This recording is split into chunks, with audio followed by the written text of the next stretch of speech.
नमस्कार दोस्तों, एक बार फिर आपका स्वागत है आपके अपने YouTube चैनल अध्यात्म टीवी पर। आज जानिए अनंत चतुर्दशी व्रत कथा। हर साल भाद्रपद माह के शुक्ल पक्ष की चतुर्दशी पर अनंत चतुर्दशी का त्योहार अधिक उत्साह के साथ मनाया जाता है। इस दिन भगवान विष्णु की पूजा अर्चना करने का विधान है। मान्यता है कि इस दिन व्रत का पाठ न करने से साधक को शुभ फल की प्राप्ति नहीं होती है। कथा के अनुसार युधिष्ठिर एक बार राजसूय यज्ञ का आयोजन करवा रहे थे। यज्ञ का मंडप जल में स्थल तथा स्थल में जल की तरह लग रहे थे। यज्ञ के दौरान कई तरह की सावधानियां रखी गई थीं, लेकिन फिर भी कई लोग उस मंडप को देख धोखा खा चुके थे। एक बार दुर्योधन मंडप के पास पहुंचे। वो तालाब को स्थल समझकर उसमें गिर गए। यह देख द्रौपदी को हंसी आ गई। उन्होंने दुर्योधन को अंधों की संतान कह दिया। द्रौपदी को हंसी को देख दुर्योधन को क्रोध आ गया। ऐसे में उन्होंने पांडवों से बदला लेने के बारे में सोचा। इस द्वेष में उसने पांडवों को द्यूत क्रीड़ा में हरा दिया। इस वजह से पांडवों को हारने की वजह से 12 सालों का वनवास काटना पड़ा। इस दौरान उन्होंने कई तरह की परेशानियों का सामना किया। एक समय ऐसा आया जब भगवान श्री कृष्ण उनसे मिलने के लिए गए।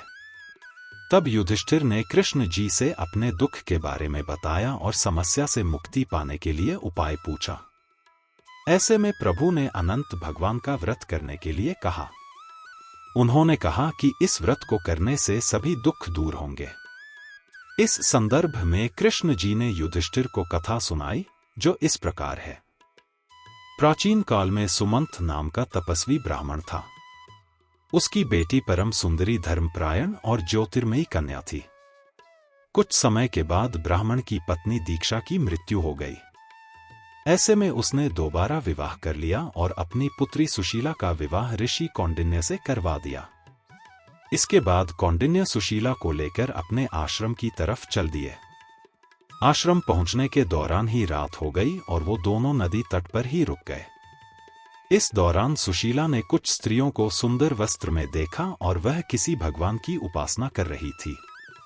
इस बारे में सुशीला ने स्त्रियों से पूछा तो उन्होंने अनंत व्रत के महत्व के बारे में बताया। सुशीला ने भी उसी जगह पर पूजा की। उसने 14 गांठों वाला डोर हाथ में बांध लिया और अपनी पति ऋषि कौंडिन्य के पास आ गई। डोर के बारे कौंडिन्य के द्वारा पूछे जाने पर सुशीला ने व्रत के बारे में बताया, परंतु ऋषि ने उसे तोड़ दिया और आग में जला दिया। ऐसा करने से अनंत भगवान का अपमान हुआ। इसकी वजह से ऋषि कौंडिन्य बहुत दुखी हुए। उनके पास जो कुछ भी था वो सब नष्ट हो गया। उन्होंने अपनी पत्नी से पूछा कि इस दरिद्रता का कारण क्या है। तब सुशीला ने उन्हें डोरा जलाने वाली याद दिलाई। उसे अपनी गलती का एहसास हुआ और उस डोरे की प्राप्ति के लिए कई दिनों तक वो वहीं रहे, लेकिन उन्हें सफलता प्राप्त नहीं हुई। लंबे समय तक भटकने के पश्चात वो भूमि पर गिर पड़े। फिर अनंत भगवान प्रकट हुए। उन्होंने ऋषि कौंडिन्य से कहा कि तुमने मेरा अपमान किया है। इसी वजह से तुमको इस तरह के कष्टों का सामना करना पड़ रहा है। तुम वापस जाओ और सच्चे मन से अनंत व्रत करो। 14 वर्ष के बाद सभी दुख दूर होंगे। ऋषि ने अनंत भगवान की बातों का पालन किया। भगवान श्री कृष्ण की आज्ञा से युधिष्ठिर ने भी विधिपूर्वक अनंत भगवान का व्रत किया। इस व्रत के पुण्य प्रताप से पांडवों को महाभारत के युद्ध में जीत मिली और चिरकाल तक राज्य करते रहे। अनंत चतुर्दशी पूजा विधि।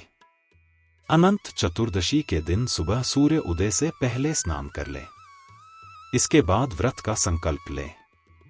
वैसे तो अनंत चतुर्दशी की पूजा किसी पवित्र नदी, सरोवर के किनारे करने का विधान है। यदि आप किसी पवित्र नदी पर जा सकते हैं तो ठीक है, वरना आप चाहें तो अपने घर के मंदिर में भी पूजा अर्चना कर सकते हैं। पूजा के लिए सबसे पहले भगवान विष्णु की शेषनाग की शनिया पर लेते हुए प्रतिमा की स्थापना करें।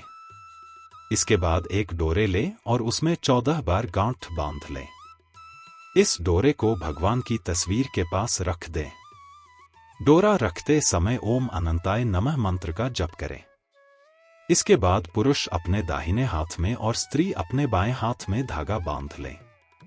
इसके बाद अनंत चतुर्दशी की कथा का पाठ करें, क्योंकि इसके बिना आपको अपने व्रत का पूरा फल नहीं मिल पाएगा और भगवान विष्णु और माता लक्ष्मी की पूजा अर्चना विधि विधान से करें। अंत में आरती करें और फिर ब्राह्मणों को भोजन जरूर कराएं। ब्राह्मणों को भोजन कराने के बाद परिवार के साथ मिलकर प्रसाद ग्रहण करें। अगर आज का वीडियो अच्छा लगा हो तो प्लीज चैनल को लाइक, शेयर और सब्सक्राइब करें।